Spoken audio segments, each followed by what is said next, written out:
बिस्मिल्लाहिर्रहमानिर्रहीम। आज हम पढ़ेंगे टोबैको मोज़ेक वायरस के बारे में, जिसको हम TMV भी कहते हैं। ये क्या है? तंबाकू एक प्लांट होता है जो मोस्टली सिगरेट्स वगैरह में पाया जाता है। प्लांट नहीं बल्कि उसका जो सोर्स है वो, तो उस प्लांट पर जो भी वायरस अटैक करता है, एक मेन वायरस है, उसको नाम दिया हुआ है टोबैको मोज़ेक वायरस। ठीक है, तो TMV disease is caused by a rod shaped virus, जिसको TMV कहते हैं। ये रॉड शेप होता है, यानी गोल नहीं होता बल्कि रॉड की फॉर्म में होता है, लंबा लंबा होता है।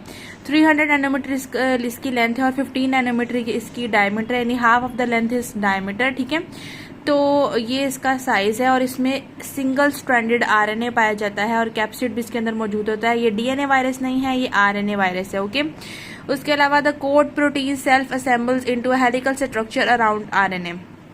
अच्छा, हमने जो पीछे वायरस पढ़ा था बैक्टीरियोफेज, उसमें क्या था कि DNA उसके अंदर होता है और कैप्सिड उसके अराउंड होता है। ठीक है, इसमें क्या होता है, इसमें RNA होता है और जो कैप्सिड है उसने उसको हेलिकल स्ट्रक्चर दिया होता है, उसके इर्द गिर्द घुमा हुआ होता है RNA के इर्द गिर्द। ठीक है, तो हेयरपिन लूप स्ट्रक्चर सा बनाता है, इसलिए थोड़ा बैक्टीरियोफेज से डिफरेंट होता है। और TMV is one of the most thermostable non virus non so far with stand temperature 930 degree Celsius. कि यानी जो TMV वायरस है वो अब तक का ऐसा मोस्ट स्टेबल वायरस है कि जो जितना मर्जी हाई टेम्परेचर कर दो ये उसको बर्दाश्त कर लेगा और क्या करेगा, अपना काम करता रहेगा। ठीक है, 930 degree Celsius is the most very high temperature. ठीक है, तो इस टेम्परेचर तक भी ये विदस्टैंड कर सकता है।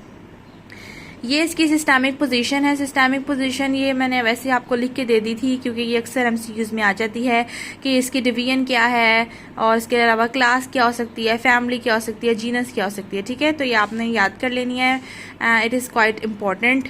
और उसके बाद हम नेक्स्ट पॉइंट की तरफ चलते हैं जो कि है सिम्टम्स। सिम्टम्स में क्या है कि it infect a plant families. कौन कौन सी प्लांट फैमिली? सोलेनेसी मेनली है जिनको ये इफेक्ट करता है। इसके अलावा इंडिविजुअल स्पीशीज भी हैं जिनको ये इफेक्ट करता है। इसके अलावा ये क्या है, टोबैको, टोमेटो, पेपर क्यूम्बर और ऑर्नामेंटल फ्लावर्स, यानी ऐसे फ्लावर्स जिनको खूबसूरती के लिए रखा जाता है, उन प्लांट्स पर भी TMV का इफेक्ट हो सकता है। सिर्फ नॉट ऑन टोबैको बल्कि TMV इस तरह के प्लांट्स पर भी इफेक्ट करता है। उसके अलावा इसका पहला सिम्टम है कि लाइट ग्रीन कलरेशन देता है between the veins of young leaves. तो ये लाइट ग्रीन कलरेशन देता है, यानी क्या है कि स्पॉट्स आने शुरू हो जाएंगे, लीव का कलर थोड़ा सा डल होना शुरू हो जाएगा, जिसको उसकी वजह से क्या है, बहुत बड़े बड़े डेड एरियाज भी बन जाते हैं लीव्स के ऊपर। प्लांट की ग्रोथ रुक जाती है, लीव्स नैरो पतले हो जाते हैं, लंबे हो जाते हैं और ये ज्यादातर यंग लीव्स में होता है। ठीक है, और इसके अलावा इसको मोज़ेक पैटर्न कहते हैं, ये लाइट ग्रीन कलरेशन को। ठीक है, और इसमें क्या है, ये does not as a result of plant death but plant growth stunted. ये क्या है कि जो लाइट ग्रीन कलरेशन होगी, इसका मतलब ये नहीं है कि प्लांट की डेथ हो चुकी है, इसका मतलब ये है कि प्लांट की ग्रोथ रुक चुकी है। भाई अब कुछ तो करो वरना प्लांट हाथ से जाने वाला है। ठीक है, तो TMV infections on crops of grapes apples is almost symptomless. कि यहाँ तो हमें सिम्टम्स फिर शो हो जाते हैं, लेकिन अगर ये TMV का इन्फेक्शन ग्रेप्स या एप्पल्स पर होगा तो हमें बिल्कुल भी अंदाजा नहीं हो पाएगा कि इस पे ये प्लांट अफेक्टेड हो चुका है। उसके अलावा moving on to its transmission and infection. तो ट्रांसमिशन इन्फेक्शन में क्या है कि थ्रू ये तीन तरह से ये जो है इसकी ट्रांसमिशन हो सकती है प्लांट्स के अंदर। या तो यहाँ जहाँ जिन जिन प्लांट टिश्यूज पे कट लगा होगा, बाउंडेड होंगे वहां पर, और उसके आगे ये फिर पूरे प्लांट में फ्लोएम के थ्रू फैल जाएगा। ठीक है, हमने पढ़ा था कि दो वेस्कुलर बंडल्स होते हैं, जाइलम और फ्लोएम। फ्लोएम के थ्रू प्लांट के अंदर खुराक ट्रांसपोर्ट होती है, तो ये खुराक के साथ साथ मिलकर पूरे प्लांट में ट्रांसपोर्ट हो जाएगा और वहां पर पूरे प्लांट में इन्फेक्शन क्रिएट कर देगा और पूरे प्लांट को अनहेल्दी बना देगा। और इसके अलावा ये मैकेनिकल सैप, ग्राफ्टिंग और डोडर के थ्रू भी हो सकता है कि अगर हम जो किसान है वो उसकी कटौती वगैरह कर रहे हैं, या फिर जो है मैकेनिकल सैप जो होता है, कि अगर मैकेनिकल सैप कहते हैं कि जो लीफ होता है जब आप उसको थोड़ा सा वो कट होता है तो उसके अंदर से वाइट पार्ट निकलता है, उस वाइट फ्लूइड के थ्रू भी ये चला जाता है और ये डायरेक्ट कांटेक्ट होता है। ठीक है, उसके अलावा है through the hands of workers handling infected and healthy plants. या फिर जो किसान हैं या जो वर्कर्स हैं वो इन्फेक्टेड और हेल्दी प्लांट दोनों को ही डील कर रहे हों तो फिर ये उसके थ्रू भी ये ट्रांसमिट हो जाएगा और ये प्लाज्मोडेस्माटा यानी सेल्स के दरमियान क्रॉस सेल वॉल्स होती है उनको क्रॉस करते करते पूरे प्लांट को इन्फेक्ट कर देगा। उसके अलावा इसकी बात करते हैं रेप्लिकेशन की। तो रेप्लिकेशन क्या है, ये थ्रो मैकेनिकल इनोकुलेशन है कि यानी इसको खुद इंड्यूस करवाया जाए। तो फिर क्या होगा कि TMV uncoat itself to release RNA strand. तो ये टीएमवी क्या करेगा, ये पूरा का पूरा वायरस ही सेल के अंदर जाता है, ठीक है। जैसे बैक्टीरियोफेज में हमने पढ़ा था कि वो सिर्फ अपना जो डीएनए है वो इनकॉर्पोरेट कर देता है बैक्टीरिया के अंदर, लेकिन नहीं, यहाँ पर क्या है, टीएमवी जनाब साहब पूरे के पूरे ही इस्तकबाल के तौर पे जाएंगे अंदर, इस्तकबाल करवाएंगे अपना, और क्या करेंगे, अपना आरएनए स्ट्रैंड रिलीज कर देंगे, और ये वायरल जीनोम क्या करेगा, रेप्लिकेट करता जाएगा और आरएनए बनाता जाएगा।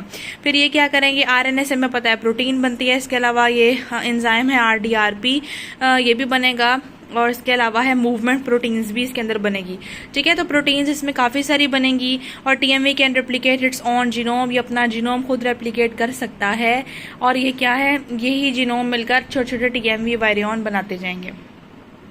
यानी असल में हुआ क्या है कि ये सेल के अंदर एंटर हुआ, इसने अपने आरएनए स्ट्रैंड को रिलीज किया, आरएनए स्ट्रैंड रेप्लिकेट हुआ, आरएनए ने प्रोटीन बनाई, प्रोटीन से क्या बना, प्रोटीन ने अपने छोटे छोटे टीएमवी वेरिएंट बनाने शुरू कर दिए, जो कि आगे फर्दर रेप्लिकेट होते जाएंगे।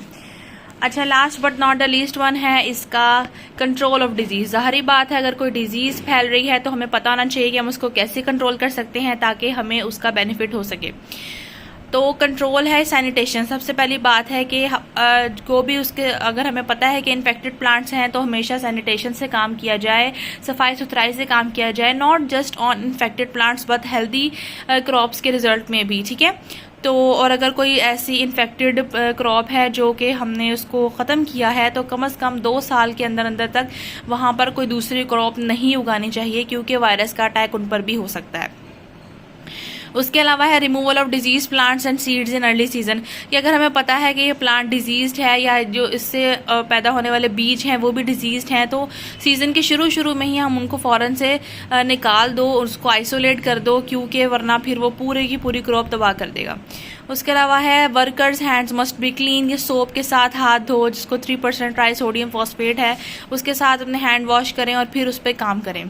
TMV resistant varieties of tobacco में बी ग्रोन, के यानी हमें ऐसी टेक्नोलॉजीज आनी चाहिए, साइंस का इतना पता होना चाहिए कि हम टीएमवी रेजिस्टेंट वैरायटीज को के थ्रू टीएमवी से हम छुटकारा पा सकें। और इसके अलावा जो कोकोनट मिल्क है उसको भी बहुत इफेक्टिव कहा जाता है कि वो इस टीएमवी से बहुत अच्छे से लड़ाई करता है और जीत जाता है। तो ये कुछ इंपॉर्टेंट पॉइंट्स हैं, इसके कंट्रोल में आपने याद कर लेने हैं। आई होप आपको आज का लेक्चर आसान लगा होगा। मिलते हैं अगली वीडियो में, तब तक के लिए अल्लाह हाफिज़।